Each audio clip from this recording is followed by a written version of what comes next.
வணக்கம், காலை வணக்கம். நான் உங்கள் லட்சுமி பாட்டி இப்போ கஞ்சி வைக்க போகிறேன். மாப்பிள்ளை சம்பா அரிசி, கவுனி அரிசி, காட்டு யானம் 3 அரிசியும் போட்டு கஞ்சி வைக்க போகிறேன் காலையில்.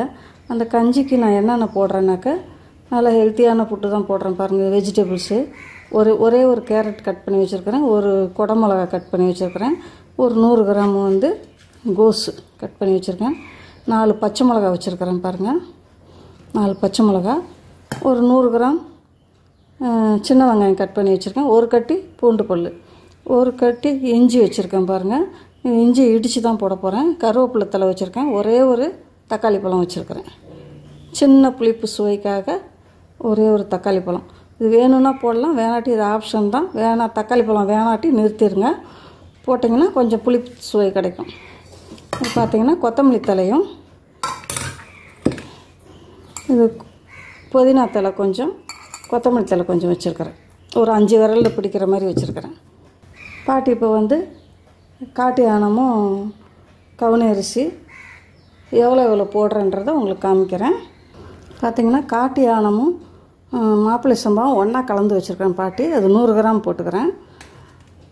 கவுனி அரிசி 50 கிராம், வரகரிசி 50 கிராம், இது ரெண்டும் சேர்ந்து 100 கிராம்.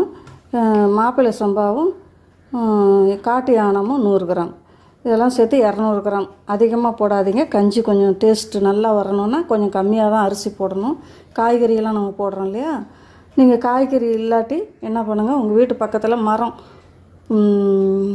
என்ன மரம், முருங்கை மரம் இருந்தால் முருங்கை இலை கொதித்து இறக்க போகிற சமயத்தில் முருங்கை இலையை போட்டு 2 கொதி இறக்கிருங்க. அரிசி போடும்போதே முருங்கை இலையை போட்டிங்கன்னா கசந்து போயிடும். சரியா? முருங்கை இலை வாங்கி பழசு போடக்கூடாது. உங்கள் பக்கத்தில் இருந்துச்சு, உங்கள் வீட்டுங்களில் முருங்கை மரம் இருந்தால் 2 இனுக்கு உருகி போட்டிங்கன்னா அது இன்னும் கொஞ்சம் சத்து கூடுதலாக வரும். இப்போ இதில் எல்லாத்துலேயுமே நல்லா சத்து கிடைக்கும் உங்களுக்கு. நம்ம பொருள் நம்மளுக்கு எல்லா பொருள்லேயும் நம்மளுக்கு சத்து இருக்குது. அதனால் அந்த பொருள் நமக்கு சமைச்சு சாப்பிட்றதுக்கு சோம்பேறித்தனம் இல்லாமல் நம்ம சமைச்சு சாப்பிட்றதுக்கு நம்ம மன தைரியம், நம்ம இதை செஞ்சு சாப்பிட்லாம், அதை சமைச்சு சாப்பிட்லாம், இந்த பொருளை போட்டு சமைச்சு சாப்பிட்றோம். எல்லா கத்திரிக்காயிலேருந்து இப்போ எல்லா பொருள்லேயுமே நம்ம ஊர் காய்கறிகளை, நம்ம தமிழ்நாட்டு காய்கறிகள் அத்தனை காய்கறிகளும் நிறைய மருத்துவ குணம் இருக்குது. நீங்கள் என்ன நாட்டு காய் போடுறீங்களோ போடுங்க. நான் இப்போ கேரட்டும் குடமிளகாயும் தான் இருக்குது, அதனால் இது 2ஐயும் கட் பண்ணி போடுறேன். நாட்டுக்காய் உங்களுக்கு என்ன பீக்கங்காய், அவரைக்காய், சொரைக்காய், என்ன காய் இருக்கோ போடுங்க. அவ்வளோ சத்து கிடைக்கும். முருங்கைக்காய் அவ்வளோ சத்து கிடைக்கும் உங்களுக்கு. நம்மளுக்கு உடம்புக்கு தேவையான சத்து நம்ம காய்கறிலையும், இந்த காட்டு யானை அரிசிலையும், கவுனி அரிசி, நம்ம இது மாப்பிள்ளை சம்பா அரிசி, காட்டு யானெல்லாம் ரொம்ப நம்ம வரகரிசி, இதிலெல்லாம் நிறைய சத்துக்கள் இருக்குது. நம்ம உடம்புக்கு நோய் எதிர்ப்பு சக்தி நிறையா கிடைக்கும். இதெல்லாம் அடிக்கடி நம்ம சாப்பிட்டுக்கிட்டு வந்தோம்னா அதிகமாக நிறையா 1 கிலோ 1/2 கிலோ இப்படி போட்டு நான் சமைக்க சொல்லலை. இப்போ பாட்டியெல்லாம் 100 கிராம் 50 கிராம் இப்படி தான் நான் போட்டிருக்கேன்.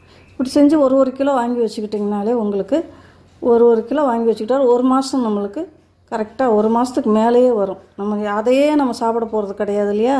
ஒரு நாளைக்கு உப்புமா சாப்பிடுவோம், ஒரு இட்லி சாப்பிடுவோம், தோசை சாப்பிடுவோம், எது வேணாலும் சாப்பிடுவோம். ஒரு நாளைக்கு இந்த மாதிரி கஞ்சி, இந்த மாதிரி சாப்பிடும்போது அது நம்மளுக்கு வாங்கி வச்சுக்கிட்டோம்னா 1 மாதத்துக்கு மேலேயே வரும். ஓகேவா?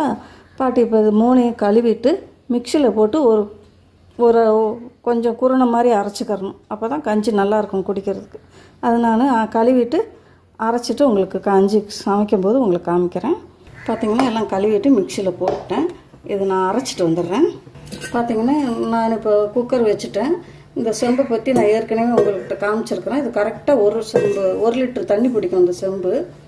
இந்த செம்பில் இப்போ நான் 3 செம்பு தண்ணி ஊற்ற போகிறேன். இது கரெக்டாக 1 லிட்டர் செம்பு.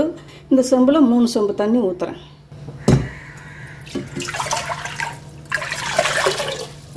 2 3 செம்பு கரெக்டாக ஊற்றிக்கோங்க. 3 செம்பு ஊற்றிக்கிட்டிங்கன்னா உங்களுக்கு கரெக்டாக இருக்கும். பார்த்திங்கன்னா அரைச்சிட்டேன். இந்த அளவுக்கு குருணை அரிசி வாங்குவோம் இல்லையா, அந்த மாதிரி குருணையாக அரைச்சிக்கோங்க. ரிவர்ஸில் அரைச்சிக்கிட்டிங்கன்னா போதும், வந்துடும், கரெக்டாக வந்துடும். இந்த மாதிரி அரைச்சிக்கிட்டிங்கன்னா வெந்துடும். அரிசி அதில் போட்டுக்கிறேன். கழுவிட்டு அரைச்சிக்கோங்க. ஏன்னா அதெல்லாம் பழைய அரிசி, நல்லா கழுவணும். நீங்கள் கழுவாமல் மட்டும் போட்டுறாதீங்க. பழைய அரிசி கொஞ்சம் நேரம் ஊற வச்சு கழுவுனீங்கன்னா கூட நல்லாயிருக்கும். பச்சை மிளகாய் இஞ்சியும் பாருங்கள், பச்சை மிளகாய் இஞ்சியும் தட்டி வச்சுருக்கேன், போட்டுக்கலாம். இந்த புதினாவும் கொத்தமல்லி இலையும் போட்டுக்கலாம். அதிலே போட்டுருங்க. அப்படியே போட்டுருங்க, பொடியாலாம் நறுக்க வேணாம், அப்படியே போட்டுருங்க. இப்போ எல்லா காய்கறிகளும் போட்டுடலாம். பாருங்கள், சின்ன வெங்காயம் போட்டுடுறேன், வெள்ளைப்பூண்டு போட்டுடுறேன், கருவேப்பிலை இலையை போட்டுடுறேன், கேரட்டு, குடமிளகா, கோஸ் சாப்பிட்றது ரொம்பவே நல்லது. உங்களுக்கு வயிறு சீக்கிரம் க்ளீன் ஆகலைனாக்கா கோஸ் சாப்பிடுங்க. கோஸ் பொரியல் பண்ணி வெறும் சாதம் மட்டும் போட்டு சாப்பிட்டிங்கன்னா வயிறு க்ளீன் ஆகிடும். மஞ்சத்தூள் கொஞ்சம் போட்டுக்கிறேன். இப்போ இந்த ஒரு தக்காளி பழத்தை கட் பண்ணி போட்டுக்கலாம். ஒரு தக்காளி பழம் போடுங்க, அதிகமாக போடாதீங்க. இதுக்கு தேவையான உப்பும் போட்டுடலாம். கண்டிப்பாக 3 லிட்டர் தண்ணி ஊற்றணும் நீங்கள், அப்போ தான் கஞ்சி கரெக்டாக வரும்.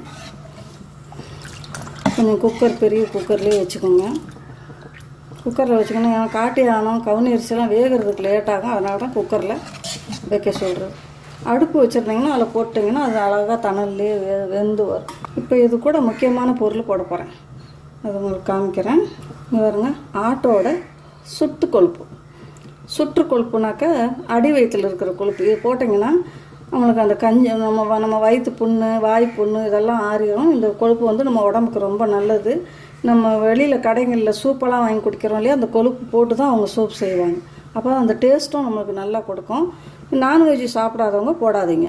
நான்வெஜ் சாப்பிட்றவங்க இந்த கொழுப்பு வாங்கிட்டு வந்து வச்சுக்கோங்க, ஃப்ரிட்ஜரில் வச்சுக்கோங்க. இது கெடாது, அப்படியே இருக்கும். சூப்பில் போடலாம், நீங்கள் ரசத்தில் போடலாம். இந்த மாதிரிலாம் போட்டு நீங்கள் குடிச்சிங்கன்னா உங்கள் வயிற்றில் இருக்கிற புண்ணு, வாயில் இருக்கிற புண்ணெல்லாம் ஆறிடும். இந்த கொழுப்பை இதில் போட்டுக்கிறேன், கொஞ்சம் கட் பண்ணி போட்டுறேன். நல்லா டேஸ்ட்டு கொடுக்கும் உங்களுக்கு. வந்து இது அவ்வளோ ஒரு நன்மையை கொடுக்கும் நம்மளுக்கு. இது நம்ம உடலுக்கு வந்து ஆரோக்கியம் தவிர உடலுக்கு கெடுதி கிடையாது. இந்த கொழுப்பு அதில் போட்டுக்கோங்க. இப்போ வந்து ஒரு கொதி வரட்டும். ஒரு கொதி வந்தோடனே பாட்டி மேலே வெயிட் போட்டு மூடி வச்சிடலாம். பாருங்க, இந்த அளவுக்கு நல்லா கொதித்து வரணும். கொதிச்ச அப்புறம் தான் நம்ம வெயிட் போடணும். இல்லாட்டி அப்போவே நம்ம போட்டோம்னா, இல்லாட்டி நீங்கள் என்ன பண்ணுங்கள், கொதித்து நல்லா தண்ணி கொதிக்கும் போது அரிசி காய்கறியெல்லாம் போடுங்க. நம்ம பச்சை தண்ணியில் தான் பாட்டி போட்டிருக்கேன். அப்போ என்ன ஆகும்னா அது அப்படியே உட்காந்துரும் கீழே அந்த அரிசி. அந்த அரிசிங்களுக்கு பிசு தன்மை இருக்கிறதுனால நம்ம அரைச்சும் போட்டிருக்கோம் இல்லையா, அதனால் அடி பிடிக்கும். அதனால் இந்த மாதிரி ஒரு கொதி வந்த உடனே நல்லா ஒரு கொதி தரத்துலன்னு நல்லா கொதிக்கும் போது நீங்கள் வெயிட் போட்டிங்கன்னா ஒரு 3 விசிலில் நல்லா வந்துடும். முடிஞ்ச அளவுக்கு நீங்கள் கொத்தமல்லி தழை தண்டு இருந்தால் போடுங்க. தண்டில் கொஞ்சம் நல்ல ஒரு மனம் கிடைக்கும், நல்ல ஒரு மருத்துவ குணமும் இருக்கும் தண்டில். அதனால் தண்டு இருந்தால் தண்டு கிடச்சா போடுங்க. தண்டெல்லாம் இருந்தால் கீழே தூக்கி போடாதீங்க, வேஸ்ட் பண்ணாமல் கழுவி ஃப்ரிட்ஜில் வச்சிடுங்க. கொஞ்சம் மூடி போட்டுட்டேன். பாருங்க, விசில் நின்றுச்சு. பார்க்கலாம் திறந்து எப்படி இருக்குது கஞ்சி, எப்படி வந்திருக்குதுன்ட்டு.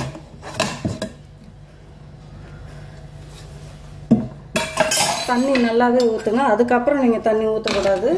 முதல்லையே நான் பாட்டி 3 லிட்டர் தண்ணி ஊற்றணும் பார்த்தீங்களா, 3 லிட்டர் தண்ணி ஊற்றிடுங்க. இதுக்கு தாளிப்பு இதெல்லாம் தேவையில்லை. நீங்கள் சீரகம், இது மிளகு இதெல்லாம் போட வேண்டியதில்லை. இஞ்சி, பூண்டு பல் இதெல்லாம் நிறையா நான் போட்டிருக்கேன், அதுவே போதும். என் மகளுக்கு ஊற்றி கொடுத்துட்றேன் பாட்டி. ரொம்ப நேரம் ஆயிடுச்சு. அவ்வளோ டேஸ்ட்டாக இருக்கும் அந்த கஞ்சி, ரொம்பவே டேஸ்ட்டாக இருக்கும். கொத்தமல்லி தண்டு போடுங்க, பச்சை மிளகாய் எடுத்துருங்க. பச்சை மிளகாய் காரம் அது போதும், வேறு மிளகு காரம்லாம் போடாதீங்க. மிளகு வேணால் மிளகு பொடி வேணால் தூவிக்கோங்க மேலே. உங்களுக்கு காரம் பத்தலைன்னா மிளகு பொடி தூவிக்கோங்க. நான் எதுவுமே போடலை.